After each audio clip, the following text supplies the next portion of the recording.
ଆପଣମାନଙ୍କୁ ମୋ ଚ୍ୟାନେଲକୁ ସ୍ୱାଗତ ଜଣାଉଛି। ଚାଲନ୍ତୁ ଆଜି ପଞ୍ଚୁକ ଅବସରରେ ଆମେ ଗୋଟିଏ ସାଧା ଥାଳି ପ୍ରସ୍ତୁତ କରିବୁ। ଏବଂ ପ୍ରଥମେ ବିଲାତି ଆଳୁ ରସା ପାଇଁ କଢ଼େଇ ବସାଇ କଢ଼େଇରେ 2 ବଡ଼ ଚାମଚ ରିଫାଇନ୍ ତେଲ ଦେବେ।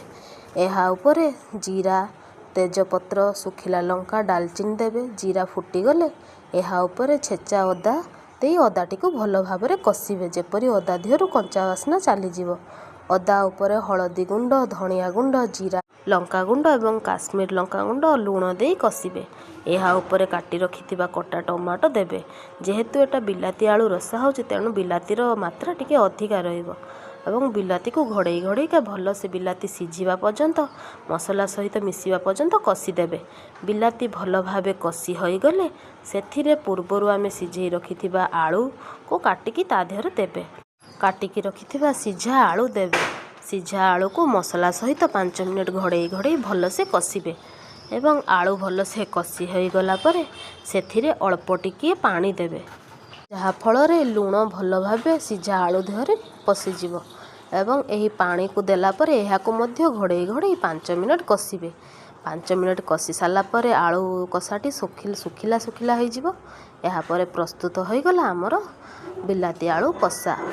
ଚାଲନ୍ତୁ ଆମେ ଏବେ ଏହା ଉପରେ ଗରମ ମସଲା ଦେଇ ତରକାରୀଟିକୁ ଓହ୍ଲାଇ ଦେବା। ଏହାକୁ ଆପଣ ପରଟା, ପୁରୀ ସାଙ୍ଗରେ ଖାଇପାରିବେ। ଚାଲନ୍ତୁ ଏବେ ପ୍ରସ୍ତୁତ କରିବା ସୁଜି। ପ୍ରଥମେ ପାତ୍ର ଗୋଟେ ବସାଇ ତା ଉପରେ ଟିକେ ରିଫାଇନ୍ ତେଲ ଓ ଘିଅ ଦେବା।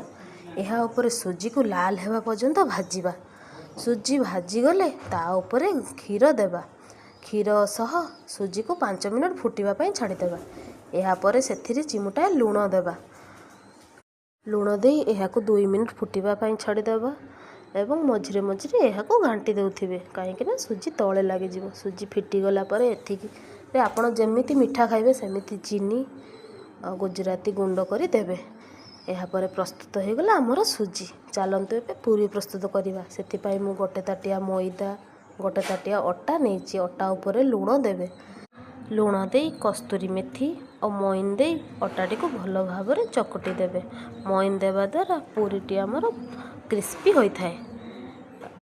ଗଳେଇ ସାରିଲେ ଏହାକୁ ପାଣି ଦେଇ ଅଟା ଚକଟି ଦେଇ ଏଥିରୁ ଗୁଳା କାଟି ନେବେ। ଏବେ ଆମେ ପୁରୀ ଛାଣିବା। ପୁରୀ ଗୁଡ଼ିକ ଦେଖନ୍ତୁ କିପରି ଗୋଲ ଗୋଲ ହେଇ ଫୁଲୁଛି। ଏବଂ ପୁରୀ ଛାଣି ସାରି ଏହି ତେଲରେ ଆମେ ପାମ୍ପଡ଼ ଛାଣିବୁ। ତେଣୁ ପ୍ରଥମେ ଆମର ଏବେ ପୁରୀ ଛଣା ସରିଯାଇଛି।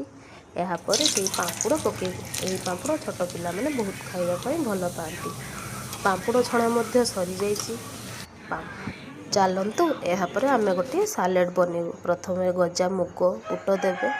ଏହା ଉପରେ କାଟି ରଖିଥିବା କାକୁଡ଼ି, ଲେମ୍ବୁ ଦେଇ ଏହା ଉପରେ ବିଟ୍ ଲୁଣ ଏବଂ ଚାଟ୍ ମସଲା ଦେଇ ଏହାକୁ ଭଲ ଭାବରେ ମିଶାଇ ଦେବା। ଏବେ ଚାଲନ୍ତୁ ଆମେ ପ୍ଲେଟିଂ କରିବା। ଏହା ମୋର ଚ୍ୟାନେଲରେ ପ୍ରଥମ ଲଙ୍ଗ୍ ଭିଡ଼ିଓ, ଯାହାକି ମୁଁ ନିଜ ସ୍ୱରରେ କରିବା ପାଇଁ ଭାବିଛି।